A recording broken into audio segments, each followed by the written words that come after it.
Good morning everyone. बेटा, नई class में फिर आपका स्वागत है। हमने फर्स्ट चैप्टर के 2 क्वेश्चन कर लिए हैं।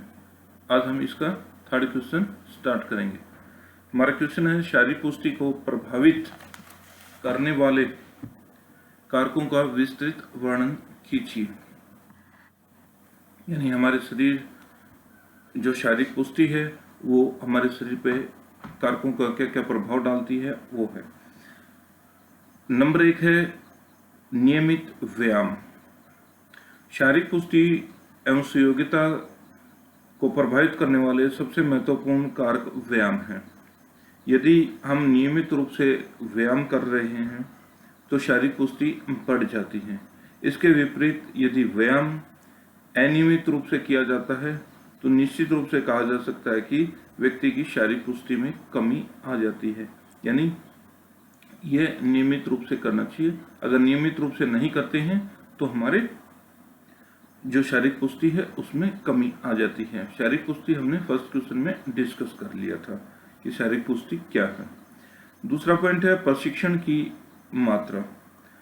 प्रशिक्षण की मात्रा भी शारीरिक पुष्टि पर प्रभाव डालती है। यानी जो हम ट्रेनिंग करते हैं, यदि प्रशिक्षण की मात्रा कम होती है तो शारीरिक पुष्टि भी कम हो जाती है। यानी जो हम प्रशिक्षक द्वारा सीखते हैं अगर वो कम होगी तो हमारी शारीरिक पुष्टि भी कम होगी। लेकिन इसका अर्थ यह कतई नहीं है कि प्रशिक्षण की मात्रा अधिक होने से शारीरिक पुष्टि बढ़ जाती है। यानी ये भी नहीं है कि अगर हम प्रशिक्षण लेते रहें तो हमारी शारीरिक पुष्टि बढ़ जाएगी। प्रशिक्षण की मात्रा यदि धीरे धीरे बढ़ाई जाए या अतिरिक्त प्रशिक्षण की मात्रा ठीक हो जाए तो निश्चित तौर पर कहा जा सकता है कि शारीरिक पुष्टि बढ़ जाती है। यानी दोनों चीज होनी चाहिए। हमें शारीरिक क्रिया भी करनी चाहिए और ठीक ढंग से शारीरिक प्रशिक्षण भी लेना चाहिए। नंबर 3 पॉइंट है वैज्ञानिक ढंग से प्रशिक्षण। शारीरिक पुष्टि बढ़ाने के लिए यदि हम वैज्ञानिक ढंग से प्रशिक्षण लेते हैं तो शारीरिक पुष्टि में वृद्धि होती है। लेकिन यदि हम अवैज्ञानिक ढंग से प्रशिक्षण करते हैं तो हमारी शारीरिक पुष्टि वृद्धि की बजाय कम हो जाएगी। क्योंकि आजकल जो ट्रेनिंग है वो साइंटिफिक रीजन जिसमें वैज्ञानिक ढंग से ज्यादा की जाती है। अगर उस ढंग से हम नहीं करेंगे तो हमारी शारीरिक पुष्टि कम हो जाएगी। अगला पॉइंट है आराम और शिथिलन, यानी रेस्ट और रिलैक्सेशन। आराम और स्थिलन का भी व्यक्ति की शारीरिक पुष्टि पर प्रभाव डालता है। आपको पता ही है, अगर हम आराम करेंगे तो वो भी ज्यादा आराम करेंगे। आराम शरीर के लिए आवश्यक है लेकिन ज्यादा करेंगे तो वो भी हमारी शारीरिक पुष्टि पर प्रभाव डालता है। उचित आराम, निद्रा और स्थिरता किया जाए तो शारीरिक पुष्टि के अनुकूल प्रभाव पड़ता है। यानी एक उचित आराम करना चाहिए, हमें पूरी निद्रा लेनी चाहिए। ये हमारी शारीरिक पुष्टि पर प्रभाव डालते हैं। अगर हम नींद नहीं लेंगे, आराम नहीं करेंगे तब भी, और ज्यादा नींद लेंगे और ज्यादा आराम करेंगे तो तब भी, दोनों सूरत में ही हमारे शरीर पर क्या डालेंगे, प्रभाव डालेंगे। इसके विपरीत यदि उचित आराम न किया जाए तो शारीरिक पुष्टि के प्रतिकूल प्रभाव भी पड़ते हैं। यानी अच्छे प्रभाव नहीं पड़ते हैं अगर प्रॉपर आराम न किया जाए तो। नंबर 5 पॉइंट है उचित अनुकूलन। यदि खिलाड़ी उचित ढंग से अनुकूल करता है तो उसकी शारीरिक पुष्टि बढ़ती है, जिसके फलस्वरूप खेलों में स्तर भी बढ़ता है। वास्तव में अनुकूलन का परफॉर्मेंस पर सीधा संबंध है। यदि खिलाड़ी अनुकूलन न करे तो उसकी परफॉर्मेंस में कमी आ जाती है। इस प्रकार शिक्षा के अनुकूलन में इसका विशेष महत्व है। यानी उसके स्थिति के अनुसार उसको एटमॉस्फेयर, प्रशिक्षण, इस तरह का अगर चीज़ें नहीं मिलती हैं, रेस्ट, तो भी उसके खेलों पर के परफॉर्मेंस पर काफ़ी असर पड़ता है।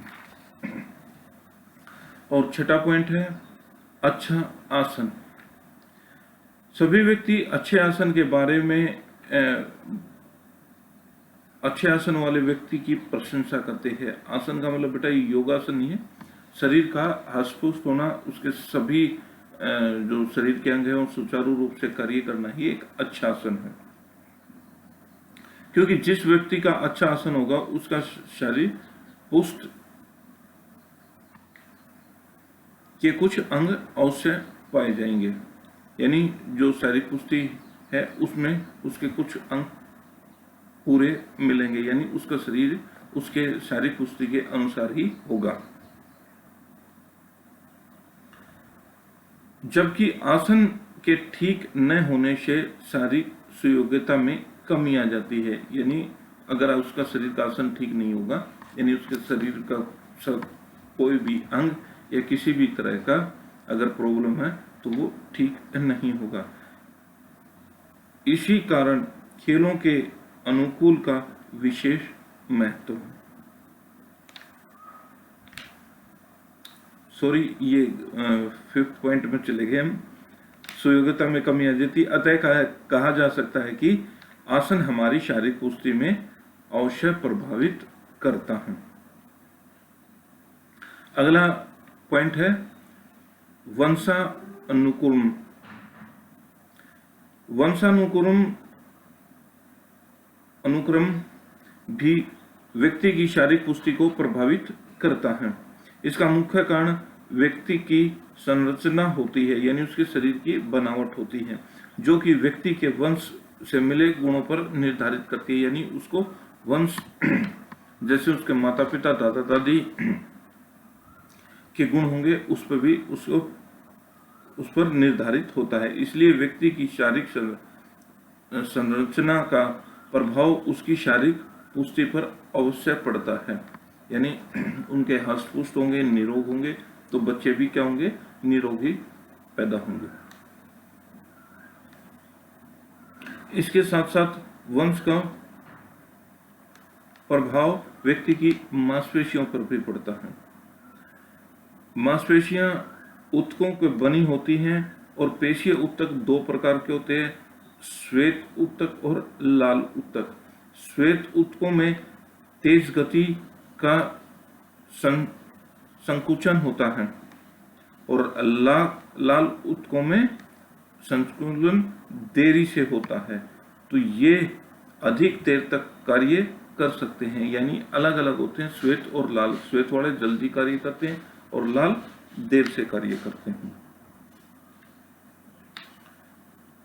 अर्थात इन्हीं तंतुओं पर निर्भर करता है और ऊतकों का अनुपात व्यक्ति की आनुवंशिकता पर निर्भर करता है। संक्षेप में कहा जा सकता है कि आनुवंशिकता शारीरिक पुष्टि पर प्रभाव डालती है। यानी अगर उसमें वंश के अनुसार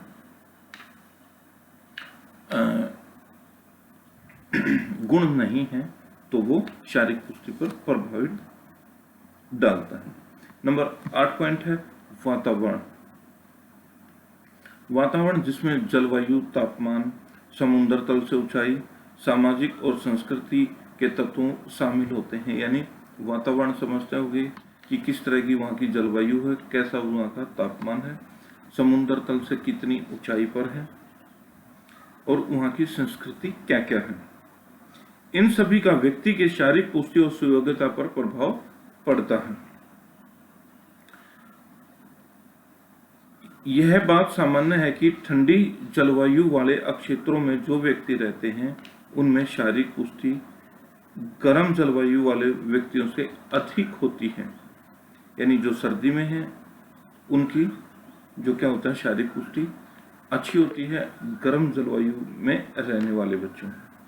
इस प्रकार सांस्कृतिक गतिविधियां भी व्यक्ति की शारीरिक पुष्टि पर प्रभाव डालती है, यानी जो जिस तरह से अलग अलग कल्चर है वो भी उनकी शारीरिक पुष्टि पर प्रभाव डालती हैं। अगला पॉइंट है रहन सहन का स्तर। रहन सहन का स्तर भी शारीरिक पुष्टि को प्रभावित करता है। यदि रहन सहन का स्तर अच्छा होगा हमारा, तो सामान्य तौर पर हमारी शरीर की जो पुष्टि होगी या सुयोग्यता होगी वो अच्छी होगी। नेक्स्ट पॉइंट है संतुलित आहार। व्यक्ति को शारीरिक पुष्टि और सुयोग्यता के भी का जो प्रभाव है वो संतुलित भोजन पर भी बहुत ज़्यादा निर्भर करती है। संतुलित आहार लेने से न केवल शारीरिक पुष्टि बनी रहती है बल्कि इसमें वृद्धि भी होती है।